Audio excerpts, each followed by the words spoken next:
안녕하세요. 오비탈 인베스팅이에요.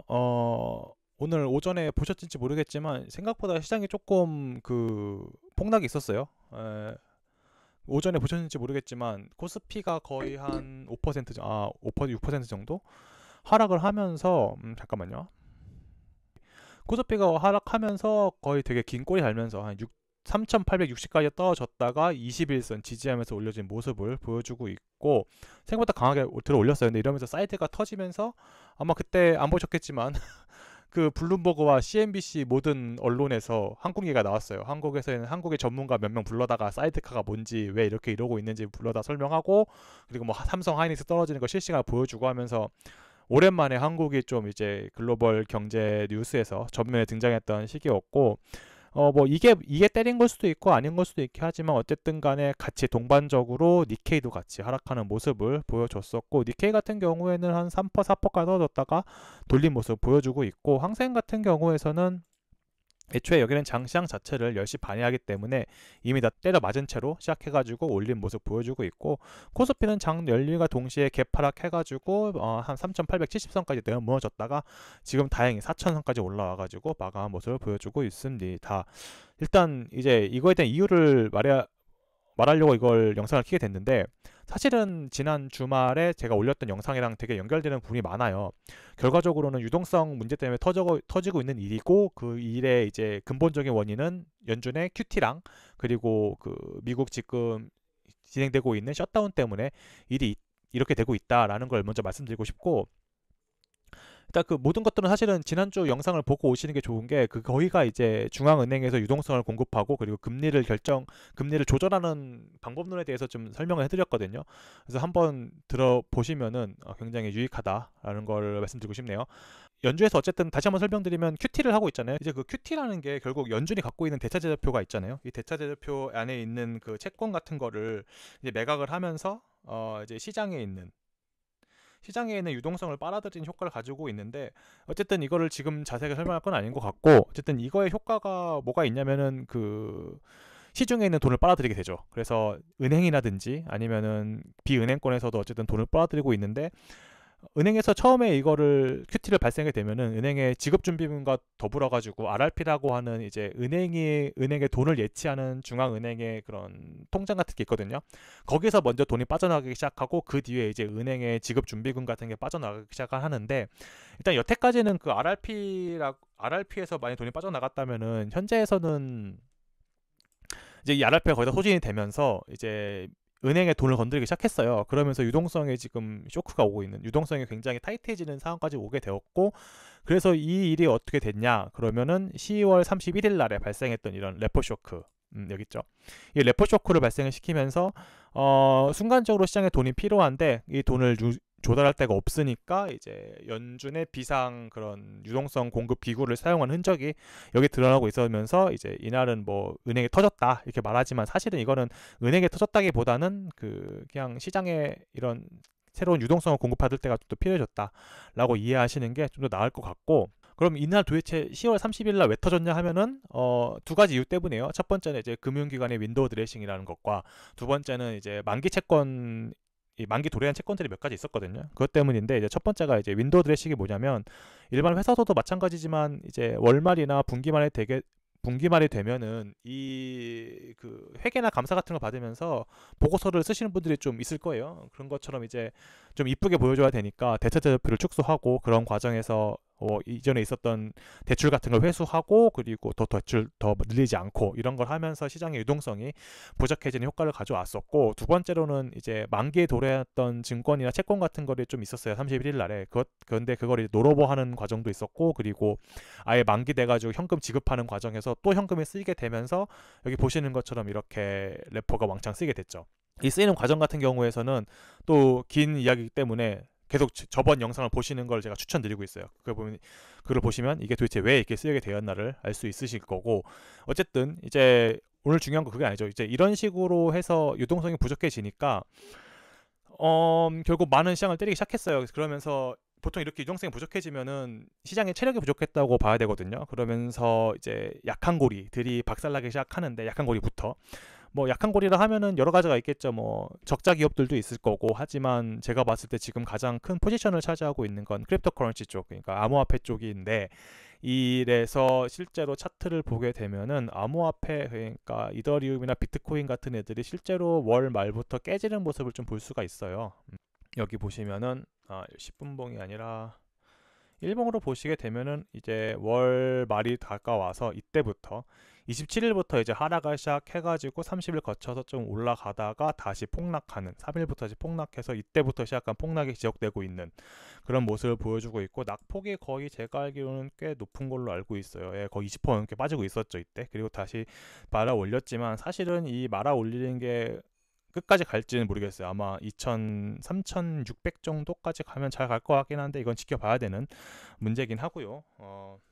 어쨌든 이 코인 쪽에 깨져 나가면서, 이제 예전에는 아니었지만 요즘에는 지금 기관들에서도 코인 쪽에 많이 노출돼 있잖아요. 블랙락 같은 데서도 이제 매도했던 리포트 나오고 있으면서, 이런 데가 이제 31일 날에 발생했던 그런 유동성 쇼크로 인해서 청산되게 좀 있을 거고, 그리고 현금이 부족해가지고 이 코인 같은 거를 매각하는 과정에서 좀 충격이 발생하고 있었다고 좀 보고 있고, 그것 때문에서도 지금 미장이 조금 언더퍼폼하고 있다. 예, 여기서도 마찬가지로 보게 되면은 굉장히 내리고 있는 모습을 이때부터 27일부터 28일, 29일부터 다시 내리고 있는 모습을 보여주고 있고, 지금은 다행히 21선 위에서 지지받고 있는 모습을 보여주고 있어요. 아마 여기서 반등이 나올 것 같긴 한데, 아마 더 빠지면은 아마 6,650 정도까지는 밀려주지 않을까 하긴 하지만, 만약 여기를 뚫어버리면 그때부터는 CTA에서 알고리즘 펀드에서부터 매도 시그널이 발생하는 곳이긴 한데, 워낙에 이쪽 기술적으로 좀 강력한 부분이기도 하고, 지금 레짐이 끝나지 않는 이상 여기를 깨지는 않을 것 같거든요. 그래서 지금 저는 한번 1차적으로 매수를 아까 대이장에서 한번 했었고, 그리고 여기 오면은 여기서 한번 더 매수하려고 자금을 준비하고 있네요. 예, 이 밑에 빠지는 거는 뭐 여기쯤 가면은 뭐 손절 치겠지만은, 사실 그건 아예 생각하지 않는 시나리오이긴 해요. 예, 주식에 대한 얘기 여기까지 좀 해보고, 그래서 결국 우리가 이제 어떻게 할 것인가를 생각해 봐야 되는데, 사실 앞으로 문제는 쉽다고 생각하거든요. 이런 유동성 축소에 대해서는 이미 연준에서 인식하고 있는 것이기 때문에 10월 중순에도 한번, 14일인가도 한번 그랬었고, 10월 30날에 FOMC에서도 연준 의장께서, 제롬 파월 연준 의장이 말씀해 주셨는데, 이제 QT를 그만하겠다. 이제 12월 1일부터 QT 종료 선언을 하셨고, 그래서 뭐 물론 한 일주일이 한다. 12월까지 주차가 3주 정도 남았으니까 3번 정도 더 QT를 할 수 있는데, QT 양 자체가 많을 것 같진 않아요. 제가 금요일마다 제가 말하진 않지만 그 금요일마다 QT 양을 보고 있긴 한데, 뭐 아마 이제 앞으로 보면은 생각보다 많을 것 같지 않은데, 어쨌든 간에 이제 12월 2일 날에 10월 1일 날에 QT가 종료되면은 그때부터는 조금 더 증시 훈풍이 불지 않을까라는 생각을 하고 있고, 산타랠리는 올 수 있다라는 게 첫 번째고, 두 번째로는 이제 그 TGA 쪽인데, 그 재무부의 일반 계좌라고 하는데, 어쨌든 이게 더 앞단에 얘기를 해보면은, 지금 이 전체적으로 유동성이 줄어들고 있는 과정 자체가 통화 정책 속에서는, 그러니까 연준에서는 QT라고 있긴 하지만, 요 근래 그 트럼프의 공화당이랑 민주당이랑 이제 크게 대립하면서 셧다운이 또 터졌어요. 이게 셧다운이 단기적으로는 사실 크게 상관이 없는데, 이게 길어지면 길어질수록 문제가 되는 게, 재무부에서 돈을 쓸 수가 없거든요. 이게 그 TGA라는 거를 아셔야 되는데, 이게 트레저리 제너럴 어카운트라고 해서 재무부의 일반 계좌라는 곳이에요. 여기가 이제 뭐 국가의 창고 같은 느낌인데, 이제 페드, 이제 연준에 있는 일종의 어카운트인데, 이제 그 재무부에서 이걸 TJ죠. 재무부에서 여기다가 돈을 맡겨놔요. 그럼 여기서 뭐 이자도 나오고 하지만, 어쨌든 간에 이 돈을 가지고 이제 공무원들 월급 주고, 공사 같은 거 할 때 공사 집행비하고, 아니면 국가가 돈 쓸 일에 이 돈으로 집행을 하게 되는데, 현재 이 그 TJ 자체가 묶여 있어요. 왜냐하면 셧다운 때문에 이 돈을 쓸 수가 없거든요. 그래가지고 이 돈이 계속 쌓이고 있다. 계속 쌓이고 있는 걸 어떻게 볼 수 있냐면은 이거거든요. 이게 그 갈색 그래프가 TGA 잔고들을 보여주는 건데, 이 잔고 같은 경우에는 얘네가 분기 말인가 반년 말인가 한 번씩 우리가 그 이 잔고를 어디까지 채울 거예요라는 거를 이제 말을 항상 발표하거든요. 그래서 이때는 850 밀리언을 채우겠다고 선언을 하고 신나게 채웠는데, 지금 이만큼 넘어갔죠. 984 빌리언까지 넘어가서 이만큼 한 190 거의 150빌리언 정도가 오버하게 지금 올라가 있는 모습을 보여주고 있는데 사실 자주 있는 모습은 아니에요. 이런 일이 터지지 않으면 있지 않은 게 워낙에 미국에서는 돈을 많이 써야 되는 국가이기 때문에 이렇게 그 재무부 일반 계좌가 올라가는 게 그렇게 자주 있는 일은 아닌데 이게 그 셧다운을 해서 안 되니까 이렇게 묶여 있다. 그럼 우리가 뭘 기대해 볼 수 있냐면은 만약에 셧다운이 풀리게 되면 그 뉴스로 인해 가지고 이게 굉장히 엄청 빠질 거거든요. 이 유동성이 이제 방출되기 시작하면서 그러니까 여태까지 주지 못했던 공무원들 월급이라든지 아니면 꼭 써야 됐던 정부에 이제 지출해야 되는 항목들이 지출되면서 이 TGA가 급속하게 하락할 거예요. 그러면서 증시가 순간적으로 엄청 부스팅 될 거거든요. 그때 이제 놓치지 않아야 된다라는 거고 그리고 아마 이제 셧다운 종료된다는 뉴스가 나오는 동시에 거의 한번 폭발적으로 올라갈 것 같긴 한데 그게 언제인지는 알 수가 없지만 제 개인적인 생각으로는 얼마 안 남았다고 생각하는 게 보시다시피 지금 유동성이 줄어들어 버리니까 시장이 너무 약해졌어요. 지금도 이 정도 충격에 지금 아시아 쪽에 뭐 거의 마이너스 5% 뜨고 사이드카 벌어지고 하면서 보면 것들이 전체적인 세계 경제 자체가 약해지고 있고 이거 그 말인즉슨 미국의 경제도 그렇게 무사하지 못하다는 뜻이기 때문에 슬슬 봉합하긴 해야 되거든요.